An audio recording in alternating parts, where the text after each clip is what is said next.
নমস্কার, মধুমিতা হোম কিচেনের সকল পুরনো বন্ধুদের পাশে থাকার জন্য ধন্যবাদ জানাচ্ছি।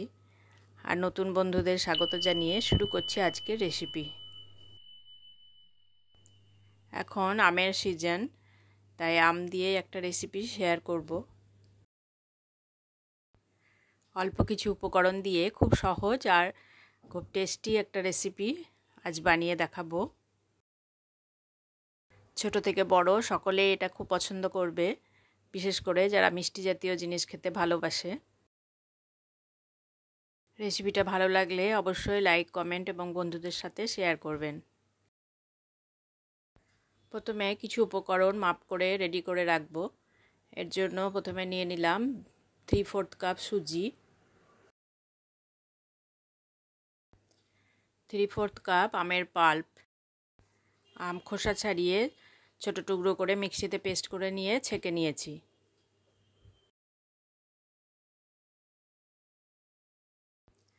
1/4 কাপ চিনি গুঁড়ো, চিনিটাও মিক্সিতে দিয়ে গুঁড়ো করে নিয়েছি। আর নিয়ে নিলাম 1/4 কাপ দই। এবার একটা কড়াই গরম করে 1 টেবিল চামচ ঘি গরম করে নিলাম। ঘিতে প্রথমে 7-8টা মতো কাজু হালকা ভেজে তুলে রাখবো।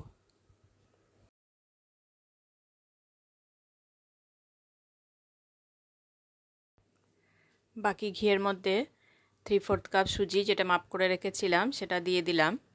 এবার সুজি হালকা কালার করে ভেজে নেব। সুজি খুব বেশি লাল করে ভাজবেন না, সুজি খুব বেশি ভাজা হয়ে গেলে ইডলিটা একদম শুকনো শুকনো হয়ে যাবে আর খেতেও ভালো লাগবে না। সুজি ভাজা হয়ে গেছে, এবার ঠান্ডা করার জন্য অন্য বাটিতে ঢেলে রেখে দেব।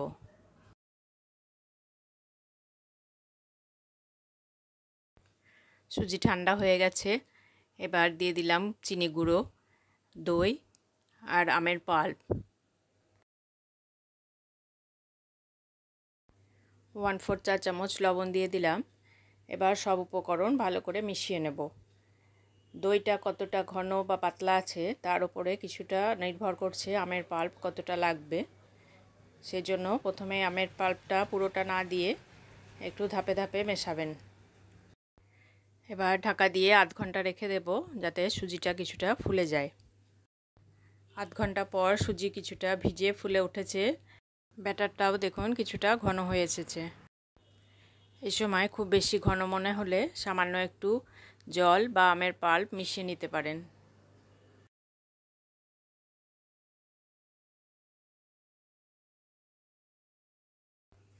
এবার একটা ইডলি মোল্ড নিয়ে নিলাম। ইডলি মোল্ডে সামান্য ঘি বুলিয়ে নেব। ইডলি মোল্ড না থাকলে ছোট ছোট বাটিতেও বানাতে পারেন বা পুরোটা একসাথে একটা কেকের মতো বড় বাটিতেও বানাতে পারবেন।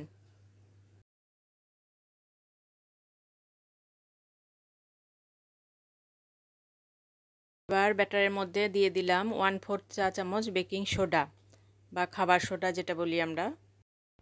খুব ভালো করে সোডাটা পুরো ব্যাটারের মধ্যে মিশিয়ে নিলাম।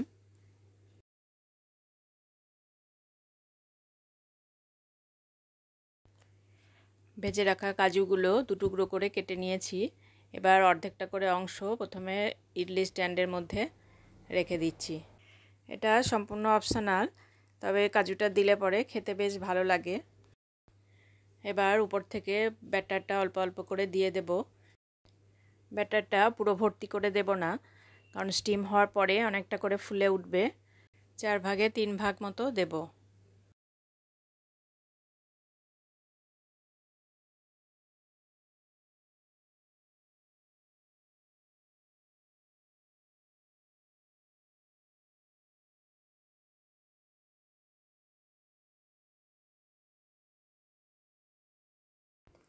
সবগুলোতেই একইভাবে কাজু রেখে ব্যাটার ভর্তি করে নিয়েছি।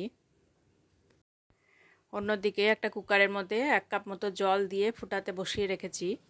এবার জলটা ফুটে গেলে ইডলি স্ট্যান্ডটা বসিয়ে দেব। এবার কুকারের ঢাকনা চাবি আর বেল্ট খুলে ঢাকা দিয়ে মিডিয়াম টু লো ফ্লেমে 15 মিনিট মতো স্টিম করে নেব। 15 মিনিট পর একটা টুথপিকের সাহায্যে চেক করে নিতে পারেন ঠিকঠাক হয়েছে কি না। ইডলি মোল্ড ছাড়া বাটিতে বানালে কোনো বড় পাত্রের মধ্যে জল ফুটিয়ে তার উপরে চালন থালাতে বাটি বসিয়ে করতে পারেন। মোল্ড বের করে সম্পূর্ণ ঠান্ডা হওয়ার জন্য রেখে দেব, কারণ গরম অবস্থায় ঠিকমতো উঠে আসবে না এবং ভেঙেও যেতে পারে।